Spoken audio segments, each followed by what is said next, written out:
Hi everyone, my name is Wesley and my Steam handle is Xanthyn. This video is part of a survival setup guide for the ships that you see in front of you. The middle one is called the Osprey and the ones on the right are each called Finch, and they each have their own color. They come merged on a construction sprue so that I didn't have to upload 4 separate blueprints to the workshop. But in creative you can just go ahead and trim off the white light armor parts to get them individually. Because of some bugs that Keen hasn't fixed yet, there's a little bit of setup. So assuming that you just finished constructing this in survival, you're going to have to rig up all the various programmable block arguments so that when you press the button something actually happens. Because currently when you weld them up in survival, you just get a blank button that doesn't actually do anything. If you paste it in directly from creative, then it'll still work. Like for example, since this is pasted in from creative, I don't actually have to do anything. I can just walk right up, and actually it does help. Sometimes the script will crash, so you just type in EAM and then run the reset command, which already comes stock, and then just hit recompile, and then you should be good to go. So that airlock decompresses for us, it closes above our heads, opens underneath us, and then closes once we're safely in. Every sensor that is a part of this airlock and gravity elevator setup needs to have its own programmable block argument that we're going to set up. And it sounds a little intimidating, but it's actually quite easy, and you won't have to do it again after you do it for the first time. So you can do this from pretty much any terminal entry point. I'll just walk up to the screen, press K, and now we're in the terminal. And I'm going to go ahead and show hidden blocks so that I can see everything that I might potentially need. So if you're watching this video, chances are you've already seen the Steam guide that has the little table that shows you what programmable arguments need to go where. So I'm just going to explain briefly how to use that. So you can see this Steam guide here, and you've got this this whole table. And basically this is, the block to be configured, the programmable block, which in almost every case is going to be programmable block EA main. So you're just going to type EAM to get it every time. And then this is the argument that you're going to paste in. And if that doesn't make sense, don't worry, I'll go through a couple of quick examples and it should start making a lot more sense. So the place where we want this programmable block argument to go is in the 4th button of the button panel in the cockpit. So you can kind of see through all these different places, what the various blocks are called and what we need them to do. So again, if that seems intimidating, don't worry about it. I'll show you. So here we are in the terminal. You don't physically need to move around the ship at all. You can do it all from the terminal. So I'm going to go into the cockpit button panel like we saw in that left-hand column in the guide. And then it's got all these different available buttons, and basically you're just going to go into setup actions. So you've got buttons 1, 2, 3, and 4. I believe we were on number 4 just now. So I type in EAM in this configuration menu, and that pulls up programmable block EA main. And so you're just going to take that and drag it into the 4th button slot, and then click run. That'll prompt you to enter an argument. So again, these already work because we're pasting in from creative, but if you had done it in survival, those would all be blank. So basically I just copied in the argument that you saw earlier in the guide, and I'm just going to paste it right in. That whole string of characters just by itself is all you need. And I know I'm in the right one because this is called Finch Green Button Panel Cockpit 4. So I try to give them all reasonable names so that you more or less know whether or not you've got it in the right place. So we take Button Panel Cockpit 4 and bam, in it goes. And then I'm just going to go ahead and remove these because this is more like how it would look in survival. So instead of going all the way back to the guide, I'm just going to do the same process again, but instead of cockpit button 4, I'm just going to put number 3. And you can see in the guide that's correct. And then do this one again and type in 1, which is pretty simple. Okay, and now we can actually test those buttons out to make sure that they worked. And yep, looks like it's working just fine. Now again, if you're doing it in survival, the rest of those sensors wouldn't be triggering until you actually configure them. But I'll just briefly go over how to do that right now. So in the Finch, there are 3 sensors. In the Osprey, there are about 6 or 7, so it takes a little bit longer to set up, but it's the exact same principle, so I'm not going to be making a separate video for that. So let's just type in sensor, Oops, I've got caps. Okay, so here are our different sensors. So I'm going to go into Setup Actions, and we'll remove that because normally it'd be blank in survival.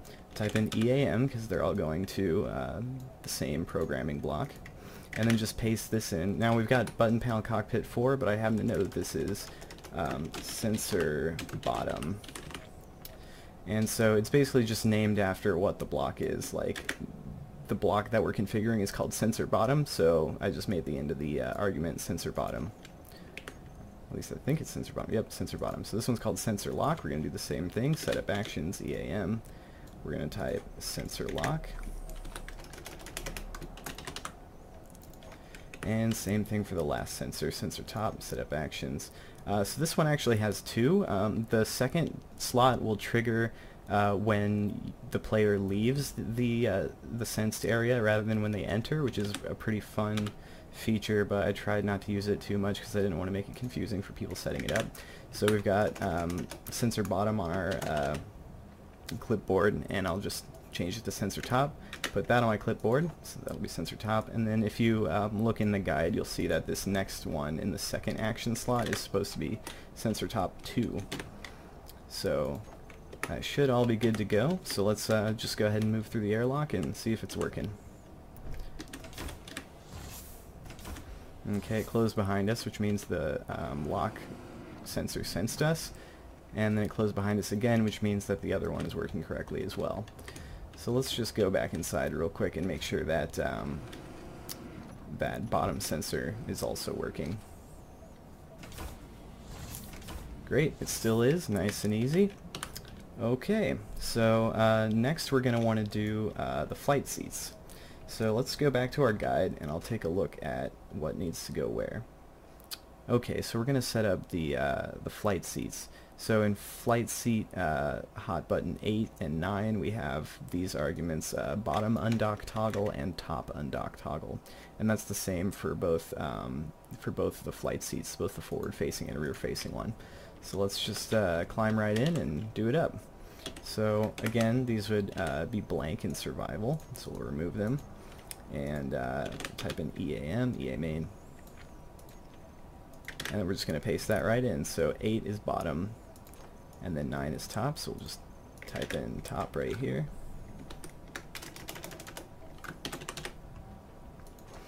And we'll make sure that they still work. So we know that 8 is the bottom, so we can see that the merge blocks are toggling and then the connector is toggling.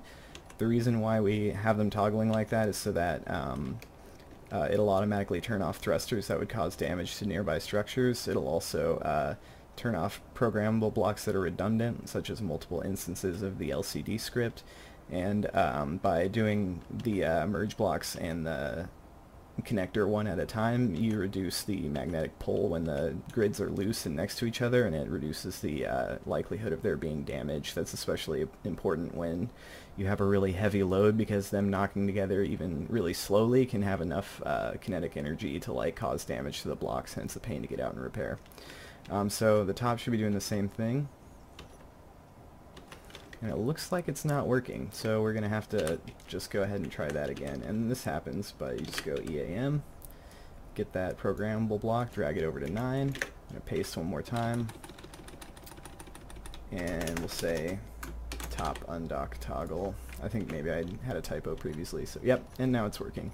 So that might happen to you once or twice, don't worry, just go back and do it.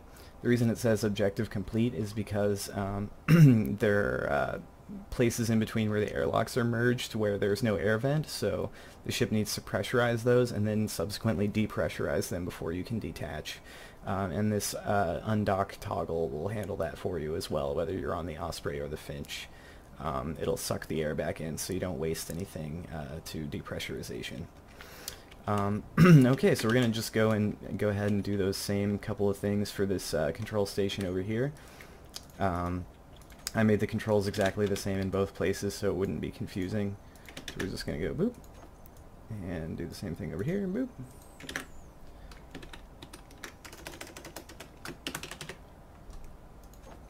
And we can test them out.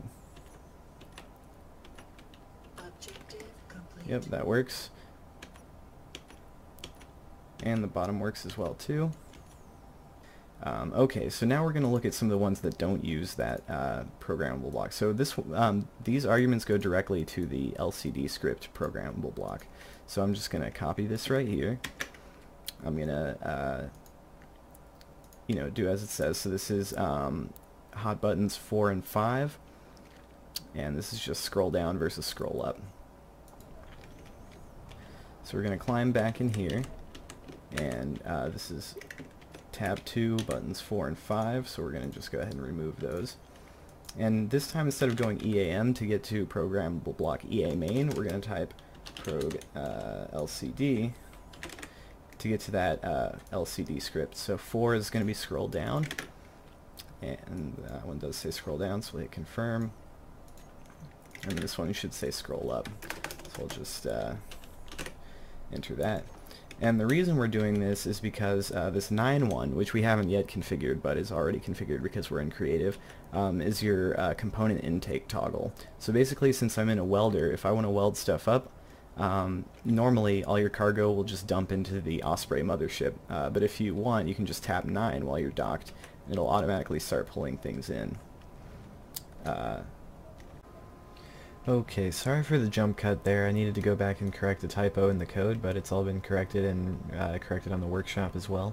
So basically, now that we've added those scrolling functions to the programmable block that is for LCDs, we're basically done with this one, except for button number 9, which is the component intake toggle, but I'll go ahead and let you guys configure that one on your own.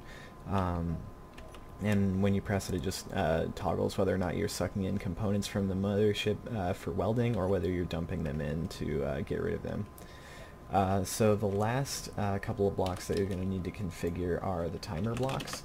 So the basic ones like 1 second and EA main should come pre-configured, so there isn't anything to do with them. But with border and undocker, you do have to add some special arguments, so you can just go and do setup actions as usual. I usually go for the first action slot, but it doesn't actually matter that much. So let's see, right now we're in border, so I'm just going to tab over to that guide that we referred you to earlier, and oh, here we are.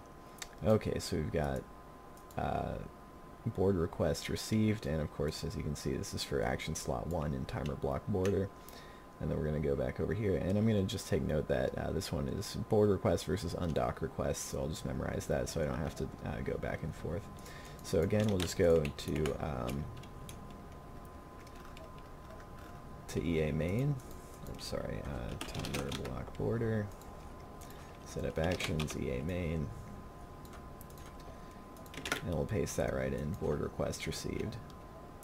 And basically these are used so that multiple ships that are docked with each other can communicate with each other. The easy automation script has a few limitations, and to get around them I had to come up with a system where they trigger each other's timer blocks that have these special functions. And this makes it so that you won't waste air when they're undocking from each other, and that they'll open up for each other when they need to. And now you're all set to go. So this thing is pretty much fully configured. Again, I left a couple of them that I didn't demonstrate, such as the Undocked Toggle, which you can place on both of these. Or sorry, not the Undocked Toggle, but the Component Intake Toggle. But it should be easy enough. And the same principles that I just demonstrated are all exactly the same things that you're going to be using for the Osprey. You just look at what block you need to configure, look at what action slot the argument needs to be in, and then just copy paste it in. And just make sure that you're using the right programmable block. But again, on the Osprey over here, it's going to be pretty much exactly the same deal, using a programmable block called EA main for most of them, and then I'll have bold underline on entries where that's not the case. So I know it seems a tiny bit intimidating, but we just handled that in real time in front of you in about 5 minutes or so. I haven't actually checked the time. But that's all it takes, and considering that it takes hours and hours to do things in survival, it's really not that heavy of a cost to pay to get all this awesome functionality. So if this is too complicated, or if there's anything that's unclear, by all means feel free to leave a comment so that I can improve this guide. and make this this fleet as accessible to as many people as I can, because I worked really hard on it, and I'm really hoping that people will be able to enjoy it in their survival worlds. So thanks a lot. Have a good one. Bye bye.